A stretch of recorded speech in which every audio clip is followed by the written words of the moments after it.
Welcome students. How are you all? I hope that you're all fine.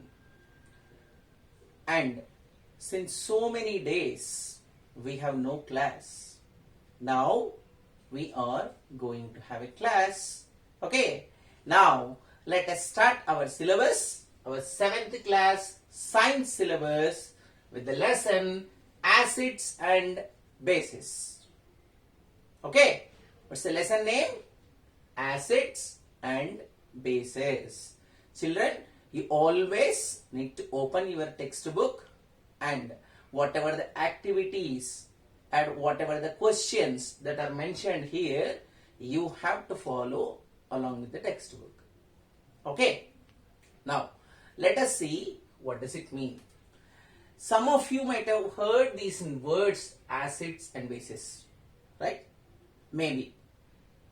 But even though we do not know what are acids, what are bases and how do they behave, indirectly we would have already experienced how acids and bases involve in our daily routine. Okay, now we are going to see how they are involved in our day-to-day life.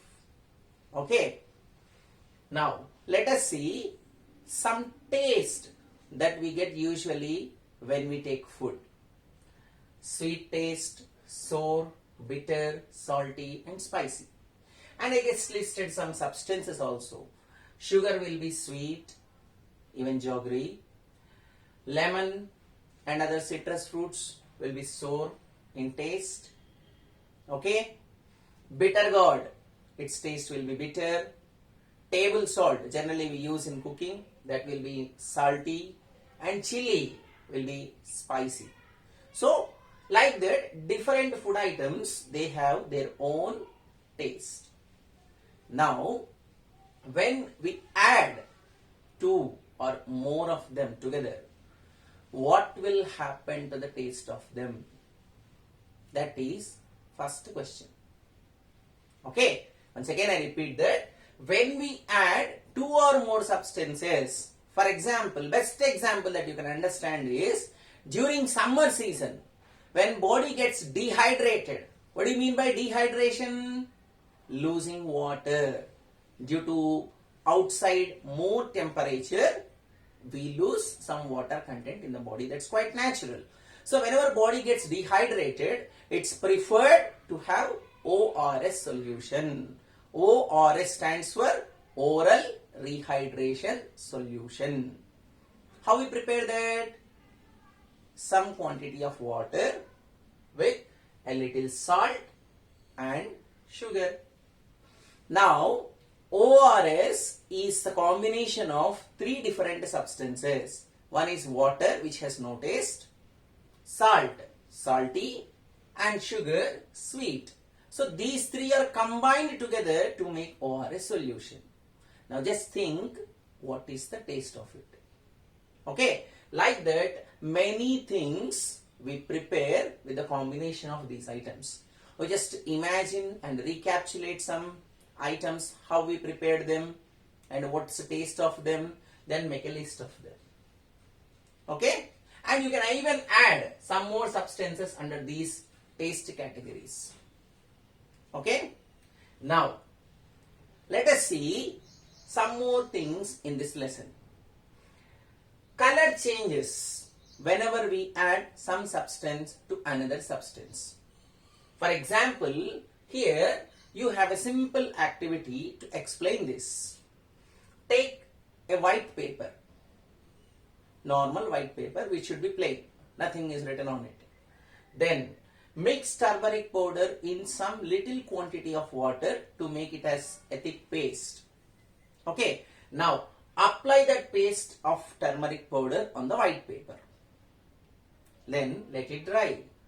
You may have a doubt now, why it is needed to add water first. Now, why should we dry it? Right? The reason is that dry powder, when we sprinkle on the paper, it will not be sticking to the paper. That's why, to let it stick to the paper, let us apply wet, then let us dry it. Then After it is dried, take a pen or a pencil or a straw or something, then just dip it in soap water. Soap, normal soap. After that, dipping in the water, write something on this paper on which turmeric powder paste is applied. You see what happens. The color of paper was initially white, then we applied this, then it got yellow color, now it turns into red color. Okay, so there is some reaction taken place. Whenever any chemical reaction is completed, then we get sometimes like this color change, sometimes smell also an indication. When your mother prepares your favorite food item, you come to know without entering into kitchen how the smell reaches you. That is an indicator that a particular substance is being cooked. Okay, so the substances which make us to know some chemical reaction has taken place, they are called indicators. Okay, not only with turmeric paper, even you can use beetroot juice, the petals of hibiscus flower, and even rose flower petals also. Mango leaves, same procedure, apply onto white paper, carry on.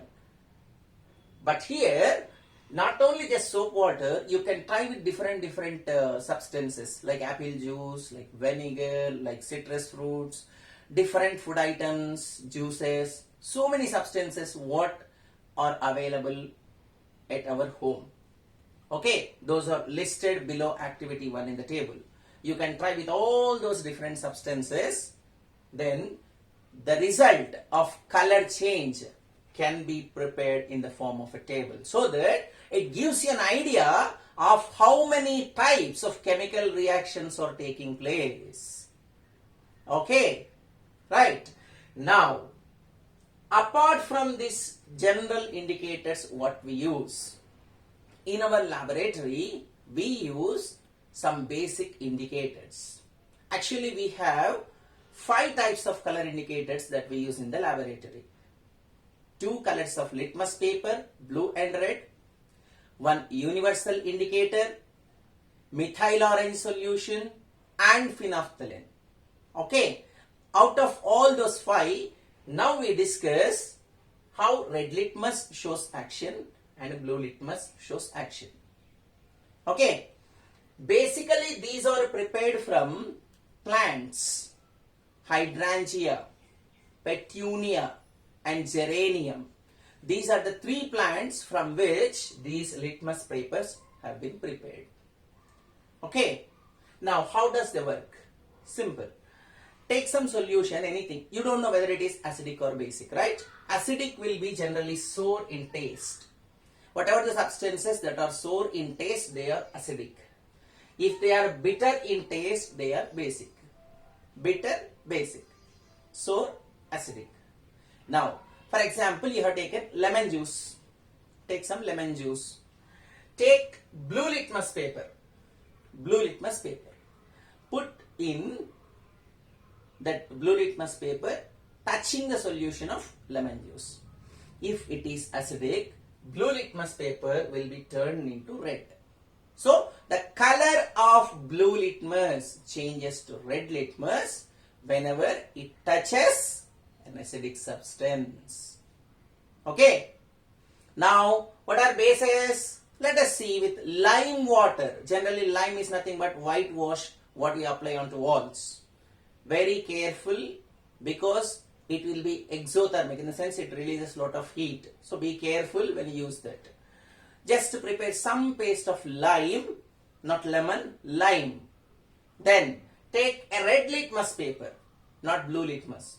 Red litmus paper. Then, if it is a base, it turns red litmus into blue. Acids turn blue litmus into red. Bases turn red litmus into blue. Okay. Now, what happens if we make red litmus paper touch in acid? No color change, because When we make a blue litmus paper in contact with acid, it turns into red. So final color is red. Now when we take red litmus, it's already red. So there will be no color change. Likewise, when we take blue litmus towards base also, there will be no color change. Okay, next. In addition to this, I wrote one more word there. Salt or neutral solution. Salt, you know. Okay, generally table salt. Even so many salts we have. Neutral solution is something like distilled water, what we use in batteries. When you take either of these litmus papers, blue litmus or red litmus, no litmus paper color will be changed. That means neutral solution or salt do not show any action on litmus paper. Okay. Further, you have in table 3, so many substances are listed in the textbook that are to be tested with blue litmus or red litmus, and what color change do you observe? If it is changing blue litmus into red, write it as acidic. If it is turning red litmus into blue, write it as basic. If no color change happens with both litmus papers, then it is listed as neutral solution. So, complete up to the table 3rd.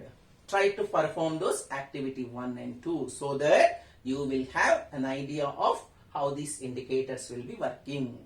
Okay, so the questions regarding this video will be also posted and you have to answer them. Answers will be given in the next. Next session, we continue about still more properties of acids and bases and further indicators color change. One more important note to you is that because of this very sensitive situation, it's better if you stay back home so that you will be safe and your family members also will be safe. So stay home, stay safe. Thank you.